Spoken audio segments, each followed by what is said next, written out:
Bismillahirrahmanirrahim. Assalamualaikum warahmatullahi wabarakatuh.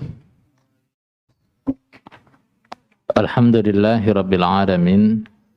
Wassalatu wassalamu ala ashrafil anbiya'i wal mursalin. Nabiyyina Muhammad wa ala alihi wa ashabihi ajma'in. Amma ba'd. Malam hari ini kita melanjutkan tentang meluruskan kerancuan terkait paham imamah yang ada di Islam Jamaah.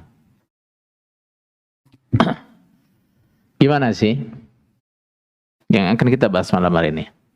Di kalangan Islam Jamaah, menurut mereka atau yang diajarkan kepada mereka, pokoknya orang itu sudah di baiat atau sudah terjadi baiat, ya berarti dia sudah jadi imam. Gitu. Sebenarnya yang seperti ini hanya dalih untuk mengesahkan keimamannya. Karena seperti yang biasanya diklaim oleh mereka, keimaman mereka itu berdiri sejak tahun 41. Nah, kalau ditanya tahun 41 itu siapa saja yang baiat? Tahun 41 itu yang baiat hanya beberapa orang keluarganya. Nah, menurut mereka yang begitu itu sudah sah. Kalau dipermasalahkan, kenapa kok enggak bermusyawarah, berembuk dengan tokoh-tokoh Islam atau organisasi-organisasi Islam? Nah, mereka akan mengelak apa? Gimana kita mau musyawarah? Nah, sepaham saja tidak, gitu lah. Pengertian mereka tentang keimaman beda dengan kita. Itu satu jawaban. Ada juga jawaban yang biasanya mereka katakan, orang Bapak Imam waktu itu sudah mendatangi beberapa ulama. Mereka semuanya mengatakan, aku tahu yang kayak kamu ajarkan itu benar, tapi aku nggak mampu, katanya. Begitu jawabannya. Ada juga yang lebih ngawur lagi. Biasanya mereka diajari gini, kiai-kiai di luar jamaah itu cuma ada dua macam. Kalau enggak bodoh ya khianat. Yang bodoh yang gimana? Yang bodoh yang enggak paham tentang masalah keimaman. Makanya ada yang sebenarnya seneng sih dengerin ceramahnya ustadz-ustadz yang terkenal. Misalnya ada yang ngomong, saya tuh seneng dengarkan ceramahnya Ustadz Khalid Basalam, itu saya tuh seneng. Ceramahnya enak, jelas gitu. Tapi sayang dia nggak paham masalah keimaman, katanya. Gitu. Jadi ya seperti ini. Jadi kalau nggak bodoh, artinya bodoh apa? Nggak paham masalah imamah. Atau khianat. Kalau yang khianat gimana? Sebenarnya paham masalah imamah, tapi nggak mau jelasin. Nah, ini beberapa dalih yang mereka gunakan untuk apa? Melegalkan keimaman mereka. Menurut mereka pokoknya imam kita ini sudah sah, imam kita ini sudah benar. Nah, maka sekarang kita akan membahas sebenarnya seperti apa sih metode pengangkatan imam. Nah, itu seperti apa? Atau seseorang itu bisa menduduki jabatan keimaman atau keamiran itu dengan cara seperti apa? Baik. Ada beberapa metode yang dikenal, disebutkan oleh para ulama dalam seseorang mencapai kedudukan sebagai imam. Yang pertama adalah dipilih dan dibaiat melalui musyawarah ahlil halli wal aqdi. Siapa yang dimaksud dengan ahlul halli wal aqdi? Yaitu orang-orang yang berpengaruh di masyarakat. Karena ketokohannya, karena ilmunya, atau karena kepercayaan masyarakat kepadanya. Sehingga ketika mereka telah memilih dan membaiat seseorang sebagai imam kaum muslimin, maka orang-orang Islam pun mengikutinya. Ini dimaksud dengan apa? Ahlul halli wal aqdi. Nah, kenapa disebut dengan ahlul halli? Disebut dengan ahlul halli. Hal itu apa? Artinya hal, melepas. Itu apa? Mengikat. Artinya apa? Kalau dia memecat, kalau dia memecat atau tidak mengakui seorang imam atau seorang pemimpin, nah maka orang di belakangnya akan ikut semua. Begitu juga ketika dia mengakui ini pemimpin kita, ini imam kita, orang di belakangnya semua ikut. Makanya dia disebut dengan apa? Ahlul halli wal aqdi. Siapa ahlul halli wal aqdi? Tadi kita sebutkan. Nah, tokoh-tokoh adalah orang-orang yang ditokohkan di masyarakat.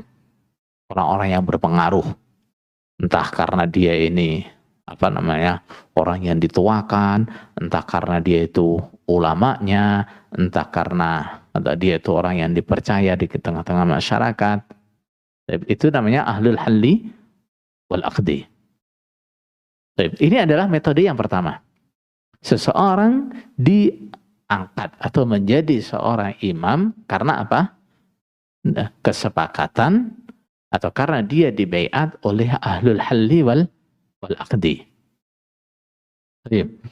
Dalam kitab As-Sail Al-Jarrar, Imam Asy-Syaukani menjelaskan, tariquha ay yajtami'a jama'atun min ahlil halli wal aqdi fayaqiduna lahul bai'ah wa yakbalu dhalik sawa'un taqaddama minhu at-talabu lidzalika am la. Lakinnahu idza taqaddama minhu at-talab faqad waqa'a an-nahyu ats-tsabitu anhu sallallahu alaihi wasallam an talabil imarah. Fa idza buyi'a ba'da hadha at-talab in aqadat wilayatuhu wa in athima bit-talab. Hakadha yanbaghi an yuqal ala muqtada ma tadullu alaihi sunnatul mutahharah. Artinya begini. Metodenya, metode pengangkatan seorang imam adalah beberapa orang dari ahlul halli wal aqdi sepakat melakukan baiat kepadanya dan dia menerimanya. Sama saja pengangkatan itu didahului permintaan darinya atau tidak. Bila didahului permintaan darinya, maka sungguh telah terdapat larangan yang sahih dari Nabi Shallallahu Alaihi Wasallam untuk meminta keamiran. Artinya dia yang salah. Ya. Kalau dia pernah minta atau dia dibaiat karena dia minta, dia salah, gitu ya. Maka bila dia dibaiat setelah permintaan itu, pemerintahannya telah sah, tetap sah pemerintahannya. Walaupun dia dosa sebab permintaannya. Seperti itulah yang hendaknya dikatakan berdasarkan apa yang ditunjukkan oleh sunnah yang disucikan. Maksudnya berdasarkan hadis-hadis yang sahih, seharusnya seperti itu. Gitu ya. Jadi orang dibaiat oleh ahlul halli wal aqdi, entah karena dia minta atau tidak. Kalau dia minta berarti apa? Ada salah, ada dosa karena dia minta. Tapi pemerintahannya bagaimana, sah apa tidak? Tetap sah. Ya, pemerintahannya tetap sah, keimamannya tetap sah, keamirannya tetap sah. Baik.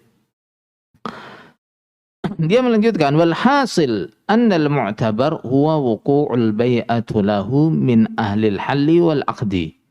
Fa innaha hiyal amru alladhi yajibu ba'dahu ta'atu wa yathbutu bihi al-wilayatu wa tahrumu ma'ahu al-mukhalafatu wa qad qamat ala dhalika al-adillatu wa thabatat bihi al-hujjatu.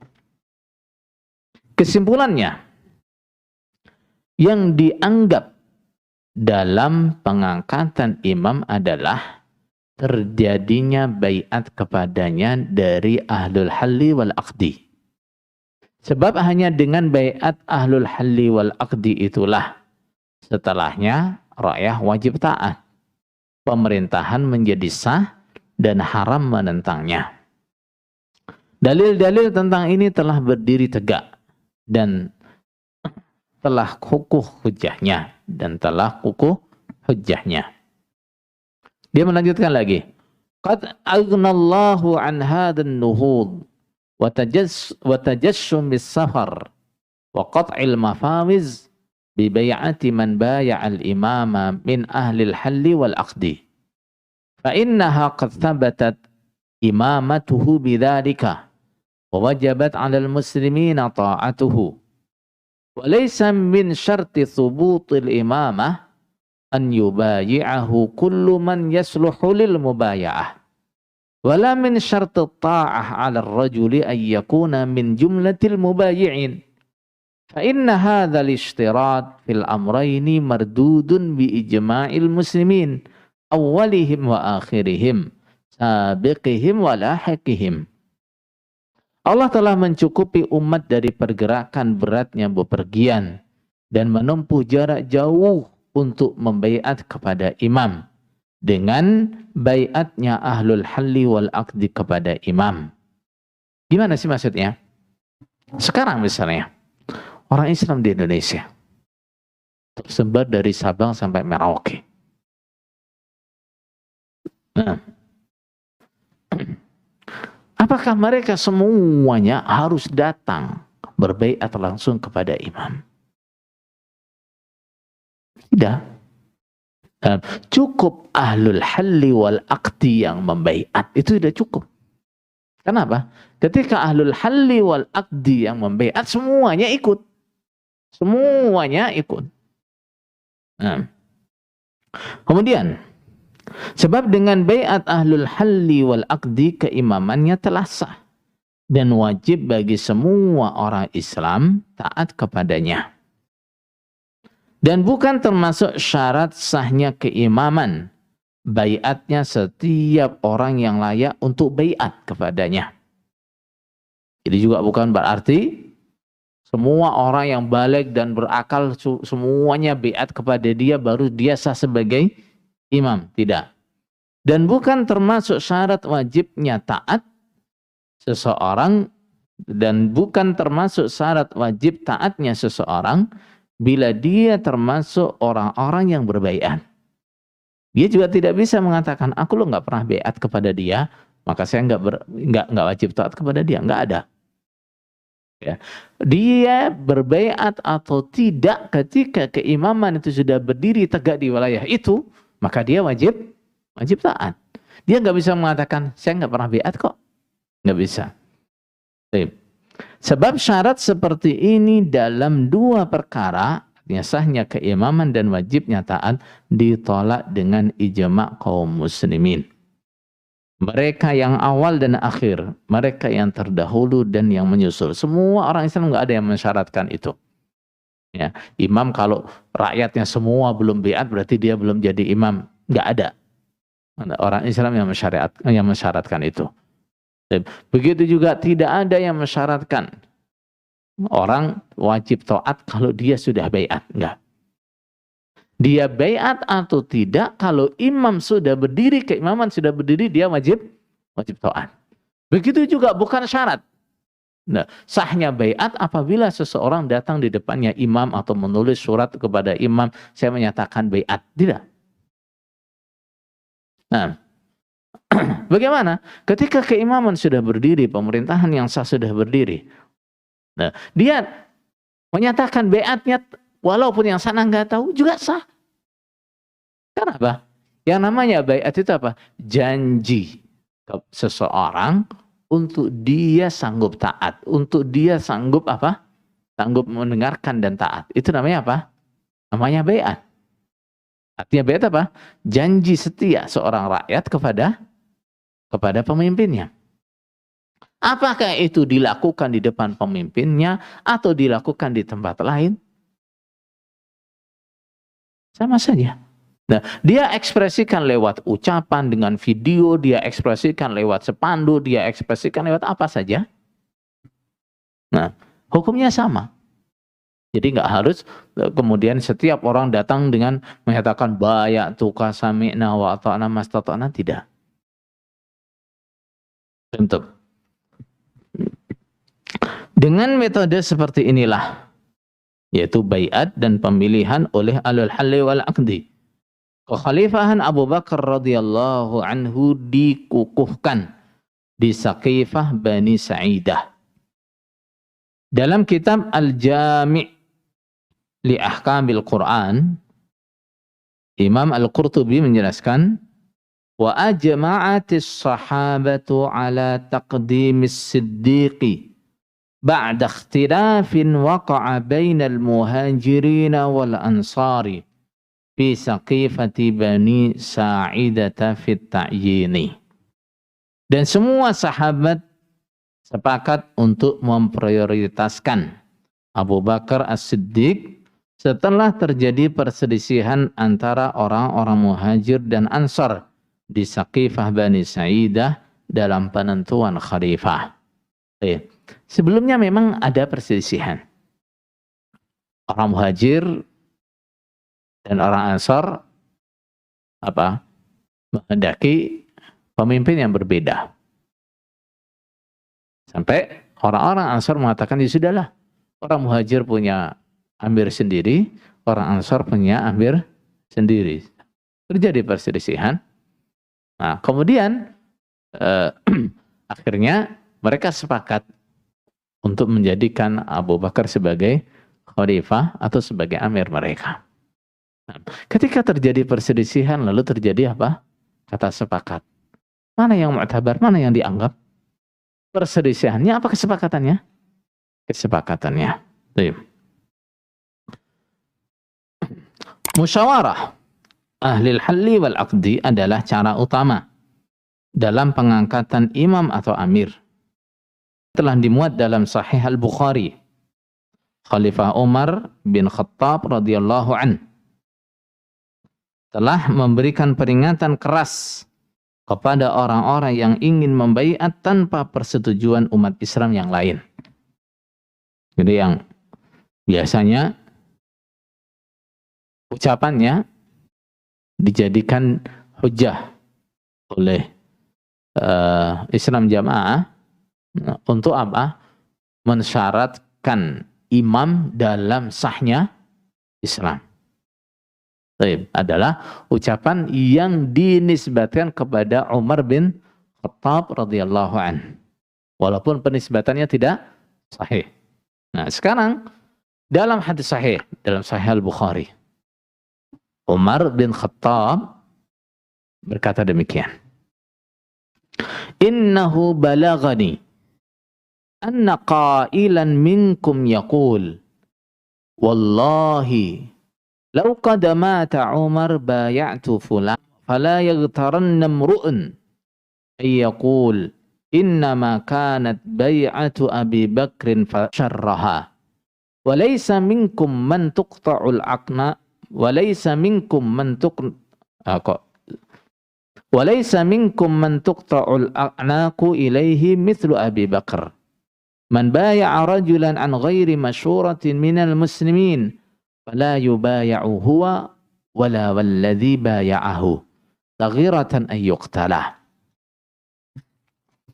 Sesungguhnya telah sampai kabar ke seseorang dari kalian berkata, demi Allah, jika Umar telah mati, aku pasti berbaiat kepada fulan. Maka sungguh jangan ada seorang pun tertipu dengan mengatakan, sesungguhnya pembaiatan Abi Bakar adalah pembaiatan spontan dan selesai. Artinya, jangan sampai tertipu dengan ucapan ini terus beranggapan, ini bisa kita tiru. Nanti ketika khalifah meninggal, saya baiat seseorang, nanti semuanya harus ikut imamnya saya baiat. Jangan tertipu demikian. Apa kata Umar? Ketahuilah sesungguhnya pembaiatan Abu Bakar memang seperti itu, spontan. Akan tetapi Allah menjaga orang-orang Islam dari keburukannya. Maksudnya apa? Keburukan yang terjadi dari cara pembaiatan yang spontan oleh beberapa orang ini apa? Sangat besar. Bahayanya sangat besar. Misalnya sekarang begitu ada kekosongan pemerintahan, 1-2 orang mengatakan ini imam kita. Sepihak dia ngomong begitu. Tanpa persetujuan yang lain. Apa yang akan terjadi? Pasti kekacauan, keributan. Bisa saling bunuh. Tapi yang seperti ini nggak terjadi kepada Abu Bakar. Kenapa? Abu Bakar beda dengan yang lain. Abu Bakar beda dengan yang lain. Nah, kalau orang mau meniru cara ini, apa dia mau menyamakan dirinya dengan Abu Bakar? Bagaimana? Umar mengatakan, tidak ada seorang pun yang memiliki keutamaan seperti Abu Bakar. Nah, gimana? Arti tuqta'ul a'naqu ilaihi. Nah, arti tuqta'ul a'naqu ilaihi artinya apa? Tuqta'ul a'naq, apa artinya tuqta'ul a'naq? Diputus atau dipotong beberapa leher ilaihi untuk melihat kepadanya. Gimana maksudnya? Nah, maksudnya itu karena banyaknya keutamaan dia. Orang itu kalau melihat begini, jajaran keutamaan itu gak ada habisnya. Nah, sampai lehernya dipotong karena nggak bisa ngelihat, untuk bisa lihat nggak ada habisnya. Itu namanya apa? Tuqta'ul a'naqu ilaihi. Nggak ada selain Abu Bakar yang punya keutamaan seperti itu, nggak ada. Apalagi kelas-kelasnya kita. Punya 1-2 keutamaan, cacatnya lebih banyak. Nah, makanya baiat kepada Abu Bakar, walaupun bisa dikatakan itu secara spontan, atau mungkin ada yang mengatakan itu nggak ada metode musyawarah, jangan disamakan, jangan dijadikan sebagai dalih untuk membaiat seseorang secara sepihak tanpa persetujuan yang lain. Maka kemudian Umar bin Khattab menegaskan, barang siapa membaiat seseorang tanpa musyawarah dengan orang-orang Islam, maka dia tidak boleh dibaiat. Begitu pula orang yang dia baiat. Baik imamnya ataupun yang membaiat sama-sama nggak boleh dibaiat. Bahkan taghiratan an yuqtala. Keduanya rawan dibunuh. Kenapa? Dia ini melanggar nih. Dia menimbulkan kekacauan. Masa ada orang, segelintir orang mengklaim, nah ini keamiran yang sah, semuanya harus ikut ke sini. Ini akan menimbulkan keributan. Keributan yang bisa berujung dia dan yang membaiat terbunuh. Hati-hati. Baik. Dengan dalih bahwa tokoh-tokoh Islam di Indonesia tidak sepaham dengan mereka dalam masalah keimaman, maka Islam Jamaah selalu membaiat imam-imam mereka dan tidak merasa memerlukan persetujuan tokoh Islam di Indonesia. Biasanya, nah, yang musyawarah, yang ngangkat imamnya hanya siapa? Wakil 4-nya. Siapa mereka wakil 4 itu siapa? Apa mereka itu orang yang ditokohkan di kalangan umat Islam? Umat Islam mana yang mempercayai mereka? Siapa? Gitu ya. Kalau wakil 4 itu mereka adalah orang-orang yang seperti Umar, Utsman, Ali, artinya ketika mereka membaiat seseorang, orang Islam yang lain ikut, ya tidak apa. Tapi siapa? Mereka itu siapa? Dia ditokohkan di mana? Dia ditokohkan hanya di kelompoknya. Tapi umatnya Islam yang lain tidak menganggap mereka. Jadi mereka nggak bisa dikatakan ini ahlul halli wal aqdi juga bukan. Nah, bahkan pembaiatan imam mereka yang pertama, yang mereka klaim terjadi pada tahun 1941. Itu dilakukan oleh siapa katanya? Oleh beberapa orang dari keluarganya saja. Nah, katanya begitu sudah sah.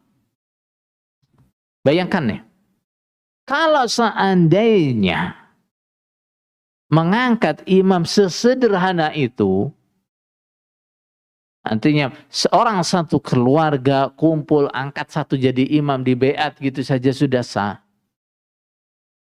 Akan ada berapa ribu imam? Akan ada berapa juta imam nanti? Jangankan setiap RT, setiap rumah, setiap keluarga bisa punya imam sendiri-sendiri. Saya punya istri, punya anak, punya adik, punya kakak. Saya kumpulkan, baiat saya jadi imam kalian. Sudah, saya jadi imam. Kemudian, Rajas juga ikut-ikutan. Oh, saya punya bapak, punya kakak, punya adik, punya tetangga, tak kumpulin, baiat saya jadi imam. Akan berapa banyak imam nanti? Betul?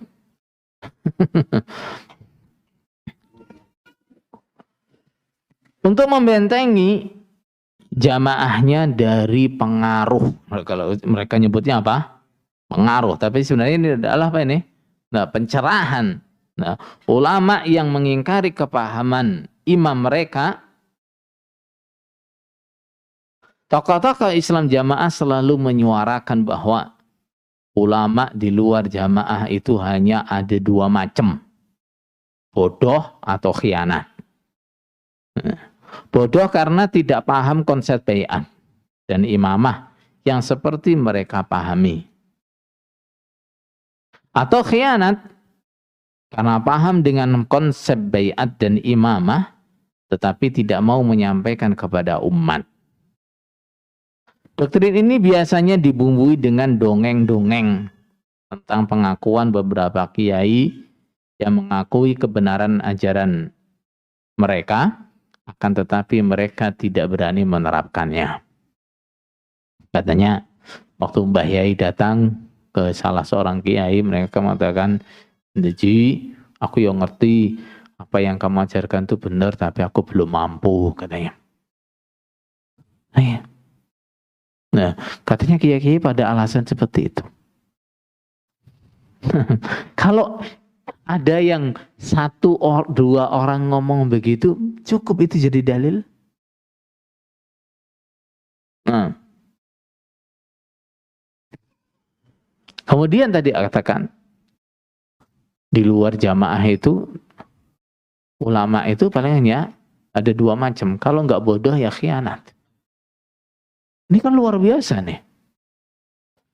Nggak ada yang paham masalah keimaman kecuali mereka saja. Ini pertanyaannya adalah sebenarnya mereka ini salah paham atau gimana nih? Masa iya orang-orang yang awam nggak begitu ngerti Quran hadis merasa paling paham terhadap konsep keimaman. Sementara ulama-ulama ahli Quran hadis mereka klaim nggak ada yang paham masalah keimaman. Apalagi yang kedua, mereka katakan apa? Kalau nggak bodoh ya khianat. Masya Allah. Nah, begitu mudahnya. menuduh ulama-ulama berkhianat. Padahal Allah sendiri bagaimana? Menjadikan penyaksian ulama itu sebagai dalil. Syahidallahu annahu la ilaha illahu wal malaikatu wa ulul ilmi qa'iman bil qist. Baik, katakan ada, memang ada. Nah, ulama yang tidak adil, ulama yang khianat, ada. Tapi bukan itu yang mayoritas di kalangan ulama. Bukan itu yang mayoritas di kalangan ulama. Paham toh? Nah, ini cuma apa ini?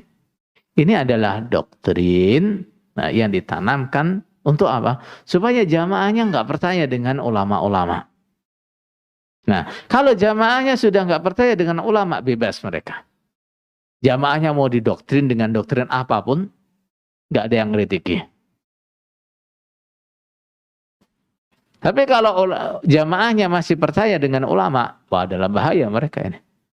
Nanti jamaahnya diajari begini, tanya ke ustaz. Ustaz, benarkah ini kayak gini? Wah bohong tuh, nggak bener. Ketahuan deh. Gitu? Ketahuan. Tapi kalau jamaahnya sudah dibuat nggak percaya dengan ulama, wah aman mereka. Jamaahku nggak akan tanya ke mana-mana. Makanya akhirnya yang terpengaruh, yang gimana? Yang nggak taat sama ijtihad imamnya. Dilarang tanya malah tanya. Tahu deh akhirnya. Ya kan? Akhirnya tahu.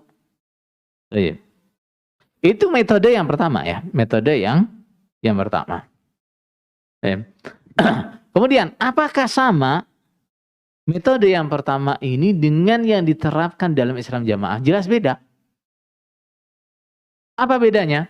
Bedanya yang pertama, yang membaiat Abu Bakar adalah ahlul halli wal aqdi. Orang-orang Islam di zaman itu, mereka pasti ikut. Kalau orang itu sudah dibaiat oleh Umar, oleh Utsman, oleh Ali, pasti ikut. Sedangkan yang membaiat Kiai Islam jamaah siapa? Ahlul halli wal aqdi? Bukan. Nah, mereka hanya orang-orang yang ditokohkan di kelompok Islam jamaah. Di luar kelompok Islam jamaah mereka nggak dikenal. Bahkan ada yang ceramah di sini pas acara hajatan, hanya diakukan sebagai apa? Pengurus MUI Kecamatan Natar. Itu wakil empatnya. Wakil empatnya. Hanya diakukan sebagai apa? Pengurus MUI kecamatan. Itu aja bohong. Gitu. Itu aja bohong. Gitu. Jadi jauh dari kriteria ahlul halli wal aqdi. Yang kedua. Nah, Abu Bakar. Betul, saat dia di baiat pertama kali yang baiat hanya beberapa orang ahlul halli wal aqdi. Kemudian setelah itu semua umat Islam sepakat imam kita. Ini yang paling apa? Utama yang ini, intinya ya ini. Gitu ya. Setelah dia di baiat, orang-orang Islam mengakui dia sebagai pemimpinnya. Yang terjadi dengan imam Islam jamaah gimana? Setelah dia dibaiat, apakah umat Islam di Indonesia kemudian mengakui inilah imam kita? Enggak ada. Hanya jamaahnya toh, hanya kelompoknya toh yang ngakui ini imam kita. Beda. Paham?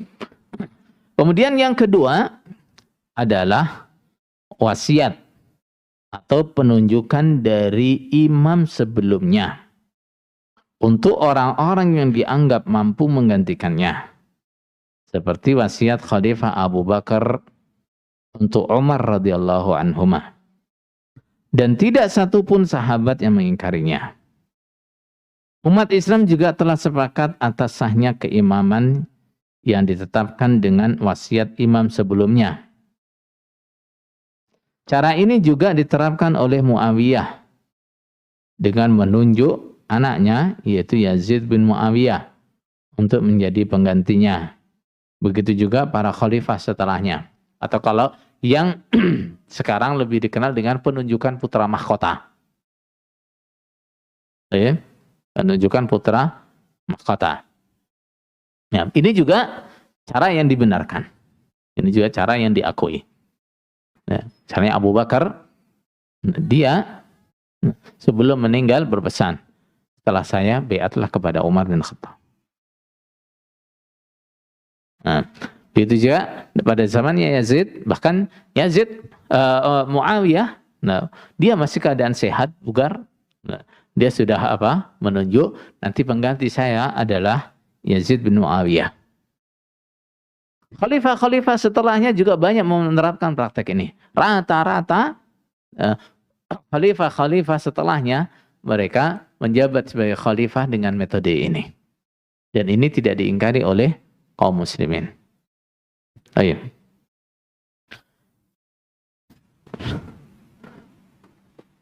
Imamnya Islam jamaah apa juga sama? Mungkin juga lewat sini. Ada yang mengklaim katanya ditunjuk sebagai perwakilan Malik Abdul Aziz. Katanya ada yang mengklaim kiai mereka itu dulu ditunjuk oleh Malik Abdul Aziz untuk jadi perwakilan di Indonesia. Kalau itu dagelan besar gitu ya. Kalau itu dagelan besar. Dan insya Allah kalau orang-orang pusatnya nggak ada yang pernah ngomong begitu. Tapi ada jamaahnya yang mengklaim begitu. Iya. Yang ketiga, imam menunjuk beberapa orang yang dipandang tepat sebagai penggantinya untuk memilih salah satu dari mereka sebagai pengganti. Seperti yang dilakukan oleh Khalifah Umar bin Khattab radhiyallahu anhu. Dia menunjuk Utsman bin Affan, Ali bin Abi Thalib, Zubair bin Awam, Sa'ad bin Abi Waqqas, Talhah bin Ubaidillah dan Abdurrahman bin Auf radhiyallahu anhum untuk menunjuk salah satu mereka sebagai penggantinya. Ini. Jadi ada beberapa orang yang dia anggap ini semuanya layak untuk menjadi pengganti saya. Dia tunjuk. Kamu musyawarah untuk menunjuk salah satu dari kamu sebagai khalifah. Ini yang dilakukan oleh siapa? Khalifah Umar bin Khattab radhiyallahu anhu. Dia menunjuk 6 orang. Utsman bin Affan, Ali bin Abi Thalib, Zubair bin Awam, Sa'ad bin Abi Waqqas, Talhah bin Ubaidillah dan Abdurrahman bin Auf. Nah, dia perintahkan kalian semuanya silahkan musyawarah. Nah, musyawarah siapa yang kalian tunjuk sebagai imam di antara kalian. Waktu itu dia mengatakan, ada anak saya, Abdullah bin Umar. Nah, boleh kalian ajak, tapi dia nggak boleh apa? Nggak boleh bersuara. Dia hanya jadi penonton saja. Dia nggak boleh usul dan nggak boleh diangkat. Sudah? Silakan kalau mau ikutkan dalam musyawarah, tapi dia nggak boleh usul dan juga tidak boleh diangkat. Dalam kitab Ma'alim Sunan, Syarah Sunan Abi Dawud, Al-Khattabi menjelaskan, "Tsumma inna Umar lam yuhmilil amra wa lam yubtilil istikhlafa, walakin ja'alahu syura fi qaumin ma'dudin la ya'duhum. Fa kullu man aqama biha kana ridan wa laha ahlan, fakhtaru Utsman wa aqadu lahu al-bai'ah. Al-istikhlafu sunnatun ittafaqa 'alaiha al-mala'u minas sahabah wa huwa bittifaqil ummah."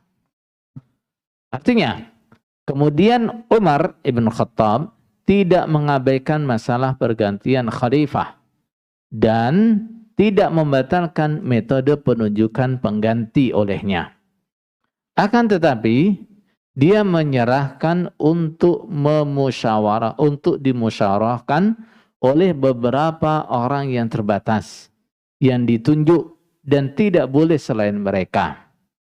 Maka setiap orang dari mereka yang menjabat kekhalifahan, Umar pun ridha dan dia layak untuk menjabatnya.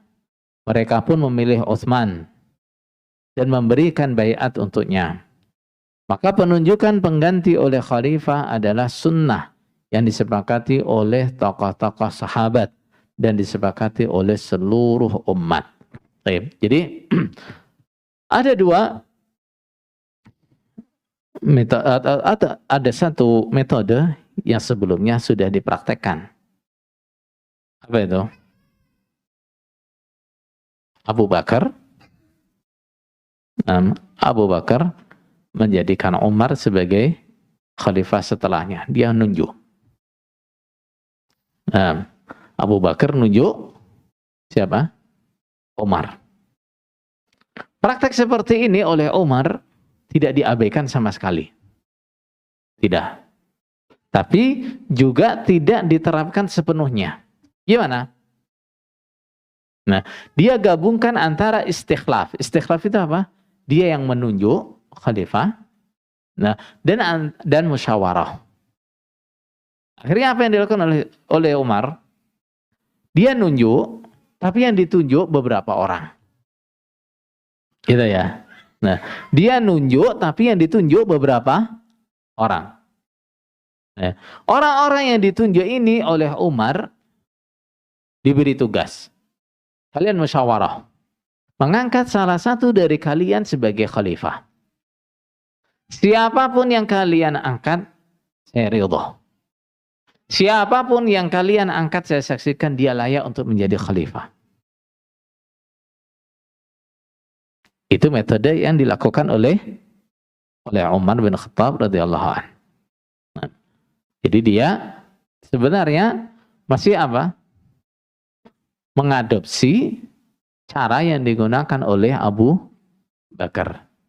Nah, cuma bedanya apa? Kalau Abu Bakar, dia menunjuknya langsung siapa?